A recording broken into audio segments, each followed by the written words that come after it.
ನಮ್ಮ ತಾತ ಆಯುರ್ವೇದಿಕ್ ಡಾಕ್ಟ್ರು. ಅವರೇನು ಮಾಡೋರು, ತಂಬುಲೇಹ ಮಾಡಬೇಕಲ್ಲ ಅಂದ್ಬಿಟ್ಟಿದೆ ಎಪ್ಸೂರು ತೋಟಕ್ಕೆ ಹೋಗ್ಬಿಟ್ಟು ಗಿಡಮೂಲಿಕೆಗಳ ಥರ ಪದ್ಧತಿ ಅವ್ರಿಗೆ. ನಡ್ಕೊಂಡೇ ಹೋಗಿ ನಡ್ಕೊಂಡೇ ಬರಬೇಕು. ಆವಾಗ ಬಸ್ಗಳಿಲ್ಲ, ಊರಿಗೊಂದೇ ಬಸ್ಸು, ಆ ಥರ. ಆವಾಗ ಹಿರಿಮದ್ದನ್ನ ಬೇರಿಸ್ಬಿಟ್ಟು ಒಣಗಿಸಿ ಕಟ್ಟು ಮಾಡಿಬಿಟ್ಟು ಗೆಣಸು ಥರ ಕಟ್ಟು ಮಾಡಿ ಒಣಗಿಸಿ 3 ದಿವಸ ಹಾಲಲ್ಲಿ ಬೇಯಿಸ್ಬೇಕು. ಒಣಗಾಕಬೇಕು, ಅಡಿಕೆ ಒಣಗಾಕಲ್ವ ಹಂಗೆ ಒಣಗಾಕಬೇಕು. ಆ ಬೆಣ್ಣೆ ಎಷ್ಟು 5 kg ಬೆಣ್ಣೆ ಹಾಲಲ್ಲಿ ಇದನ್ನು ನೆನೆಸಿ ಒಣಗಾಕಿ ಆದಮೇಲೆ ನಮ್ಮ ತಂದೆ ಕುಟ್ಟಿ ಅದನ್ನು ಪುಡಿ ಮಾಡಬೇಕು, ಒಂದರಿ ಆಡಿಸ್ಬೇಕು. ಅದನ್ನು 2 kg ಅಷ್ಟು ಪುಡಿ, 1 ಸೇರು ಖರ್ಜೂರ, 1 ಸೇರು ದ್ರಾಕ್ಷಿ. ಈ ಸೇರಲ್ಲ, ತಕ್ಕಡಿ ಸೇರಲ್ಲ, ಹಳೆಯ ಸೇರಿನಲ್ಲಿ. ಆಮೇಲೆ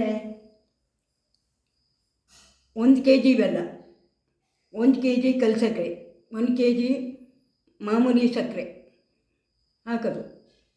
ಆಮೇಲೆ ಏಲಕ್ಕಿ ಅರ್ಧ ಸೇರು, ಇಪ್ಪಲಿ ಅರ್ಧ ಸೇರು, ಲವಂಗ ಅರ್ಧ ಸೇರು, ಚಕ್ಕೆ ಅರ್ಧ ಸೇರು.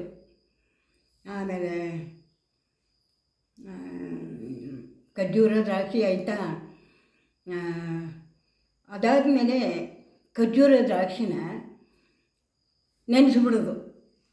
ನೆನೆಸ್ಬಿಟ್ಟು ಅದನ್ನು ರುಬ್ಬಬೇಕು. ತೂಕ ಮಾಡುವಾಗ ನಾನೇನು ಮಾಡೋದು, ಅಪ್ಪನ ತೊಡೆ ಮೇಲೆ ಹೋಗಿ ಮನಿಕೊಂಬಿಡೋದು. ಅಪ್ಪ ದ್ರಾಕ್ಷಿ ತೆಗೆದು ಬಾಯಿಗೆ ಹಾಕ್ತಿದ್ದಾರೆ. ಅಪ್ಪ ತೂಕ ಕಡಿಮೆ ಆಗುತ್ತೆ, ಅಪ್ಪ ಎಷ್ಟು ಕಮ್ಮಿ ಆದರೂ ನಾನು ತಂದು ಅದನ್ನು ನೆನೆಸಿ ನಾನು ರುಬ್ತೀನಿ, ನನ್ನ ಮಗಳ ಪ್ರೀತಿಗೆ ನಾನು ತಿನ್ನಿಸ್ತೀನಿ ಅಂತ ತಿನ್ನಿಸೋರು. ಅದಾಯಿತಾ, ಎಲ್ಲ ರುಬ್ಬಿ ಚಕ್ಕೆ ಲವಂಗ ಏಲಕ್ಕಿ ಎಲ್ಲ ಸಮ ಹಾಕಿ ಬೆಲ್ಲ ಕರಗಿಸೋರು, ಸಕ್ಕರೆ ಹಾಕಿ ಕರಗಿಸೋರು. ಎಲ್ಲ ಕರಗಿದ ಮೇಲೆ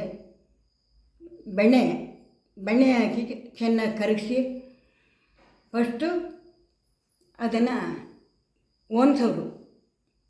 ಆವಾಗ ಒಣಸೋದು, ಹಿಟ್ಟು ಒಣಸ್ತಾರಲ್ಲ ಆ ಥರ ಒಣಸಿ ಎಲ್ಲ ಪಾಕನೂ ಮೇಲೆ ಈ ಪುಡಿ ಮಾಡ್ಕೊಂಡಿರ್ತಾರಲ್ಲ ಬೇರು, ಆ ಬೇರಿನ ಪುಡಿನ ಹಾಕಿ ಒಣಸೋರು. ತಂಬುಲೇಹ ಅಂತ. ಈಗ ಅದು ಯಾವ್ಯಾವ್ದು ಲೆಹ ಅಂತ ನೀವು ಬಾಟ್ಲಲ್ಲಿ ತತ್ತೀರಲ್ಲ ಅದು, ಅದನ್ನು ಒಣಸಿ ಒಂದು ದಂಡೆ ಒಳಗೆ ಇಷ್ಟಿತ್ರ ಒಂದು ಅಂಡೆ ಒಳಗೆ ಒಣಸ್ಬಿಟ್ಟಿದ್ದೆ. ತುಪ್ಪ ಹಾಕಿ ಮೈಸೂರು ಪಾಕ್ ಮಾಡ್ತಾರಲ್ಲ ಹಂಗೆ ಮಾಡೋದು. ಎಲ್ಲ ಅಂಟು ನೋಡೋದು, ಎಲ್ಲ ಬೆಂದ ಮೇಲೆ ಉಂಡೆ ಕಟ್ಟೆ ಕೂತ್ಕೊಳ್ಳೋರು. ಮಾವ, ಅತ್ತೆ,